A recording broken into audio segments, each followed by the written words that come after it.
ओम साई राम। क्या हाल है मेरे सभी साथियों। देखिए, माध्यमिक शिक्षा मंडल मध्य प्रदेश भोपाल द्वारा जो जनवरी के फर्स्ट वीक में हाफ ईयरली एग्जाम लिए जा रहे हैं, उस हाफ ईयरली एग्जाम का क्लास 12 का बायोलॉजी का पेपर किस प्रकार का आया, उसके जो ऑब्जेक्टिव क्वेश्चंस थे, fill in the blank questions थे, वन वर्ड क्वेश्चंस थे और मैचिंग थी। उन क्वेश्चंस में किस प्रकार से कौन से आंसर का जवाब देना था, क्योंकि ये आप समझ लीजिए अब नज़दीक एग्जाम बहुत आ चुके हैं क्लास 12 के, और आपने उन जवाबों को किस प्रकार से दिया, यानी 28 मार्क्स में से आपके कितने मार्क्स आ रहे हैं, उनको जज करने के लिए मैं आपको ये पेपर सॉल्व करा रहा हूँ कि आप स्वयं जज कर लें कि ये क्वेश्चंस कहाँ आपने गलत किया या कितने सही क्वेश्चंस किए। वैसे मैं समझता हूँ यदि मेरी वीडियो यदि देख रहे होंगे तो निश्चित तौर पर कि 28 में से 28 मार्क्स आपके आए होंगे, ये मैं दावा करके कहता हूँ, क्योंकि पेपर बहुत ही इजी था। तो सबसे पहले अपन चॉइस करते हैं मल्टीपल चॉइस। मल्टीपल चॉइस में सबसे पहला क्वेश्चन है, the exine of the pollen grain is made of. Pollen grain के चारों ओर जो लेयर पाई जाती है, जो आउटर लेयर होती है, दो लेयर एक्जाइन एंड इंटाइन। जो आउटर जो लेयर होती है जिसको एक्जाइन कहा जाता है, वह लेयर काय की बनी होती है। वह लेयर किसकी बनी होती है, तो आप ध्यान करें कि मैंने आपको पेपर सॉल्व कराते समय बताया था कि स्पोरोपोलेन की बनी होती है। काय की बनी होती है? स्पोरोपोलेन की बनी होती है। तो इसका जो सी नंबर का जो है, तीसरे नंबर का जो ऑप्शन है वह बिल्कुल सही है। Next question, which of the following has 23 chromosomes. 23 chromosomes किसमें पाए जाते हैं? ध्यान कर लीजिए, चाहे आप स्पर्मेटोजेनेसिस में देखें चाहे oogenesis में देखें, क्या किसी में भी देख लीजिए। स्पर्मेटोगोनिया में आपके 46 होते हैं, oogonia में भी 46 होते हैं, प्राइमरी स्पर्मेटोसाइट में भी 46 होते हैं, प्राइमरी oocytes में भी 46 होते हैं। यहाँ से सेकेंडरी स्पर्मेटोसाइट्स आता है, उसमें आपके 23 रह जाते हैं, और सेकेंडरी oocytes आता है उसमें भी 23 रह जाते हैं। या फिर कहा जाए स्पर्म ऑप्शंस होता है तो स्पर्म में भी 23 पाए जाते हैं, या फिर ओवा जो रहता है अंडा जिसको एग कहते हैं, उसमें भी 23 पाए जाते हैं। तो इस चारों में से कोई ना कोई एक ऑप्शन दिया होगा, उस ऑप्शंस को आप लगा कर आए होंगे मैं समझता हूं। तो मैं बता देता हूं कौन से ऑप्शन दिए हुए हैं। सेकेंडरी oocyte दिया है, स्पर्मेटोगोनिया दिया है, जाइगोट दिया, oogonia दिया है। तो देख लीजिए, जाइगोट तो ये है कि मेल और फीमेल, क्या मेल और फीमेल गैमेट मिलकर, तो 23 मिलकर 46 हो जाते, तो जाइगोट तो ऐसे गलत हो गया। ओगोनिया और स्पर्मेटोगोनिया मैंने आपको बता ही चुका कि 46 क्रोमोसोम पाए जाते हैं। तो एक ही ऑप्शन इसमें दिया है कि सेकेंडरी oocytes, सेकेंडरी oocytes में 23 क्रोमोसोम पाए जाते हैं। बिल्कुल क्लियर बेटा। अगला question, which of the following is a birth control method. जन्म नियंत्रण, पॉपुलेशन एक्सप्लोजन्स, जो जनसंख्या विस्फोट हो रहा है उसको नियंत्रण करने के लिए निम्न में से कौन सी मेथड है जिसको अपनाया जाता है? सबसे पहले आईवीएफ। तो आईवीएफ तो आप समझते ही हैं कि जन्म मेथड को रोकने के लिए नहीं है, जन्म नियंत्रण को रोकने के लिए मेथड नहीं होती है। दूसरा जीआईएफटी, यह भी नहीं होती है। तीसरा आईसीएसआई, इंट्रासाइटोप्लाज्मिक स्पर्म इंजेक्शन, ये भी मेथड नहीं होती है। एक दिया हुआ IUD, intra uterine device, intra uterine device. तो आईयूडी एक इस प्रकार की मेथड है जिसके द्वारा बर्थ कंट्रोल को आसानी से रोका जा सकता है। तो दूसरे नंबर पर दिया हुआ है वह बिल्कुल सही जवाब है। चौथे नंबर का question, how many pairs of contrasting character of P did Mendel study. Mendel ने मटर का एक्सपेरिमेंट मटर पर किया था, पी पर एक्सपेरिमेंट किया। तो एक्सपेरिमेंट करते समय मटर के कितने कॉन्ट्रास्टिंग पेयर कैरेक्टर को लिया था? क्वेश्चन है कितने कॉन्ट्रास्टिंग पेयर कैरेक्टर को लिया था, यानी विपरीत जोड़ी कितने कैरेक्टर लिए थे। तो कितने विपरीत जोड़ी कैरेक्टर लिए थे? 7 पेयर। कितने लिए थे?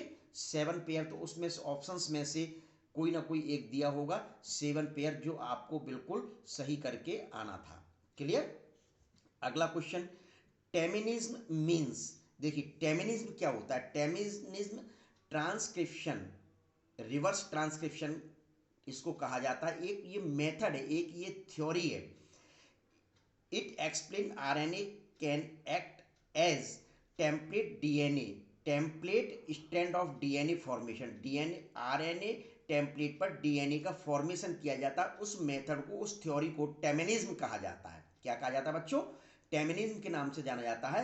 अर्थात इस ऑप्शंस में दिया होगा, दूसरे नंबर पे दिया होगा रिवर्स ट्रांसक्रिप्शन। रिवर्स ट्रांसक्रिप्शन दिया होगा, उसको आपको निशान लगाकर आना था, मतलब लिखकर आना था। और इसकी जो खोज की थी वो किसने की? टेमिन और बाल्टीमोर नामक साइंटिस्ट थे। कौन से साइंटिस्ट थे? टेमिन एंड बाल्टीमोर नामक साइंटिस्ट थे, उन्होंने इसको डिस्कवर किया था। क्लियर बेटा। अगला क्वेश्चन 6 नंबर का, fossils are mainly found in. सोच लीजिए फॉसिल्स कहाँ पाए जाते हैं मेनली? सेडिमेंट्री रॉक्स जो होती हैं, क्या सेडिमेंट्री रॉक्स जो होती हैं उनमें मुख्य रूप से फॉसिल्स मोस्टली पाए जाते हैं। जनरली फॉसिल्स जो जीवाश्म देखने को मिलते हैं, कहाँ देखने को मिलते हैं? आपको सेडिमेंट्री रॉक्स जो पहाड़ियाँ होती हैं उनमें मुख्य रूप से देखने को मिलते हैं। 7वें नंबर का question, world AIDS day is observe on. सोच ली कितना simple question. World AIDS day is 1 December, 1 दिसंबर को। कौन सा? 1 दिसंबर को वर्ल्ड एड्स डे मनाया जाता है। विशेष ध्यान रखें, विश्व एड्स दिवस कब मनाया जाता है? 1 दिसंबर को मनाया जाता है, ये आप ध्यान में रखना। क्लियर। तो 7 क्वेश्चंस थे। देखिए कितने सिंपल क्वेश्चंस थे कि मैं समझता हूं कि मेरे जो स्टूडेंट निश्चित तौर पर कभी कभी समय समय पर मुख्य रूप से यदि वीडियो देख रहे हैं तो सातों के सातों क्वेश्चन सही करके आए होंगे, एक भी क्वेश्चन गलत नहीं होगा, मैं समझता हूं। चलें अब अगला चलते, fill in the blank. Fill in the blank यानी कि खाली स्थान 7 दिए होंगे, उन 7 में से खाली स्थान कितने आप सही करके आए ये देख लीजिए। चलिए, the virus that infect bacteria is called. क्या? जो वायरस बैक्टीरिया को इन्फेक्ट करते, संक्रमित करते हैं, उनको क्या कहा जाता है? ऐसे विषाणु जो बैक्टीरिया पर संक्रमण करते हैं उनको क्या कहा जाता है? बैक्टीरियोफेज। क्या कहा जाता है बच्चों? बैक्टीरियोफेज के नाम से उनको जाना जाता है। क्लियर। पहला। अगला question, was awarded Nobel prize for the development of PCR technique. PCR technique आप समझते हैं कि क्या होती है? तो इसके लिए नोबेल प्राइज किस वैज्ञानिक को दिया गया था? कैरी मुलिस। कैरी मुलिस नामक एक वैज्ञानिक थे, इन्होंने मुख्य रूप से पीसीआर टेक्निक के बारे में बताया था, जिस कारण से केमिस्ट्री का जो नोबेल प्राइज जो दिया गया था वो इन्हीं साइंटिस्ट को दिया गया था। कैरी मुलिस नामक साइंटिस्ट को दिया गया था। अगला question, all fill in the blank and words are warm blooded. देखिए वार्म ब्लडेड कौन से एनिमल्स होते हैं? आप ध्यान कर लीजिए, पक्षी से नीचे आ जाओ, रेप्टाइल्स आ जाएं, चाहे एम्फीबियंस आ जाएं, फिशेज आ जाएं, ये जो रहते हैं वो कोल्ड ब्लडेड होते हैं। ये कौन से होते हैं? कोल्ड ब्लडेड होते हैं। वार्म ब्लडेड में 2 होते हैं, मैमल्स एंड वर्ड्स। कौन कौन से आते हैं? मैमल्स एंड वर्ड्स आते हैं वार्म ब्लडेड के अंदर। तो वर्ड्स तो दिया हुआ है, तो आपको लिखना क्या फिल इन द ब्लैंक में? सिर्फ मैमल्स लिख के आना था, स्तनधारी जो वार्म ब्लडेड होते हैं। अगला question, fruits which develop without fertilisation are called. ऐसे फल जो बिना निषेचन के डेवलप होते हैं उस प्रोसेस को क्या कहा जाता है? सीडलेस यानी कि जो डेवलप होते हैं उनको क्या कहा जाता है? पार्थेनोकार्पी। कितना सिंपल क्वेश्चंस आ रहे हैं। मैं नहीं समझता हूं कि मेरे सारे के सारे स्टूडेंट्स, सारे के सारे प्यारे प्यारे बच्चे जो हैं वो पूरा का पूरे 28 में से 28 मार्क्स लेकर आएंगे। क्लियर। तो क्या है? पार्थेनोकार्पी के नाम से इसको जाना जाता है। अगला question, the process of release of ovum from A mature follicle is called. परिपक्व फॉलिकल से ओवम का बाहर निकलना यानी अंडे का बाहर निकलना क्या कहलाता है? भाई क्या कहलाता है? अंडोत्सर्ग। अंडोत्सर्ग कहलाता है या ओव्यूलेशन के नाम से जाना जाता है? किस नाम से जाना जाता है? ओव्यूलेशन के नाम से जाना जाता है। अंडे का ग्राफियन फॉलिकल से बाहर निकलना अंडोत्सर्ग या ओव्यूलेशन कहा जाता है। अगला question, amniocentesis is often misuse for detection of. देखिए, एमनियोसेंटेसिस जो मेथड थी, वो मेथड क्यों बनाई गई थी? मेथड मोस्टली बनाई गई थी कि एम्ब्रियो में यदि किसी प्रकार की कोई बीमारी डेवलप हो रही है, चाहे क्रोमोसोमल हो या अन्य किसी प्रकार की बीमारी डेवलप हो रही है, तो उस बीमारी से निजात पाने के लिए, उस बीमारी को सही करने के लिए, या गर्भ में बच्चा बाद में पैदा होता है बीमारी वाला, तो उसको वहीं का वहीं समाप्त कर दिया जाए, उस वजह से एमनियोसेंटेसिस मेथड को अपनाया गया था। लेकिन वैज्ञानिक ने ये मेथड बनाई तो बहुत अच्छी, लेकिन इसका मिसयूज्ड होने लगा। मिसयूज क्या होने लगा कि सेक्स का पता करने लगे। भाई क्या का पता करने लगे? सेक्स, एम्ब्रियो में कौन सा सेक्स है, गर्ल्स है कि बॉयज है। यदि गर्ल्स होती थी तो उसको कहाँ, यूटेरस में ही मार दिया जाता था। कहाँ मार दिया जाता था बच्चों? यूटेरस में ही मार दिया जाता था। इस कारण से मुख्य रूप से इस मेथड का, एमनियोसेंटेसिस मेथड का मिसयूज होने लगा था। गर्ल्स सेक्स को जानकर यूटेरस में ही खत्म कर देना, तो वह क्या है? मिसयूज है। वो क्या है? एक प्रकार का मिसयूज है। तो इस वजह से इंडियन गवर्नमेंट ने एमनियोसेंटेसिस मेथड पर रोक लगा दी थी कि इस मेथड का उपयोग ना किया जाए। अगला last question, fill in the blank का, the factor of Mendel are known as. भाई मेंडल जो वैज्ञानिक थे वो ये कहते थे कैरेक्टर को एक जनरेशन से दूसरी जनरेशन में कौन ले जा रहा है। तो उन्होंने उस समय कहा था कोई एक कारक है, कोई एक फैक्टर है जो ले जाने का कार्य करता है, जो ले जाने का कार्य करता है। लेकिन वास्तविक तौर पर मुख्य रूप से, क्या वास्तविक तौर पर मुख्य रूप से आज इस फैक्टर को क्या कहा जाता है? क्वेश्चन है कि मेंडल का जो फैक्टर था आज उसको क्या कहा जाता है? तो आज उसको जीन के नाम से जाना जाता है। किस नाम से जाना जाता है? जीन के नाम से जाना जाता है। तो ये आपका क्या, फिल इन द ब्लैंक है। यानी 28 में से मल्टीपल चॉइस आपके 7 नंबर के सही हो गए, fill in the blank 7 number के हो गए। मैं समझता हूं कि मेरे सभी बच्चे 14 नंबर लेकर आ चुके हैं। अगला question, right the answer in one word और सेंटेंस। एक वर्ड में लिखना है या एक सेंटेंस में लिख दो। चलो कोई बात नहीं, इस पर भी चर्चा कर लेते हैं। Right the name of pathogen of typhoid. Typhoid बीमारी आप जानते हैं बैक्टीरिया से होती है, उस बैक्टीरिया का नाम लिखना है। क्या? टाइफाइड किस कारक के द्वारा होता है, किस रोगाणु के द्वारा होता है? रोगाणु यानी बैक्टीरिया। तो इस बैक्टीरिया का नाम क्या है? Salmonella typhi. इस बैक्टीरिया का क्या नाम है बच्चों? साल्मोनेला टाइफी बैक्टीरिया है जो टाइफाइड बीमारी को पैदा करता है। अगला question, name the enzyme which is used for cutting DNA at specific location. उस एंजाइम का नाम लिखना है जो डीएनए को एक स्पेसिफिक लोकेशन पर काटने का कार्य करता है। तो restriction endonuclease enzyme, restriction endonuclease enzyme है जो डीएनए को एक स्पेशल लोकेशन से काटने का कार्य करता है। कौन सा एंजाइम का नाम है? Restriction endonuclease enzyme.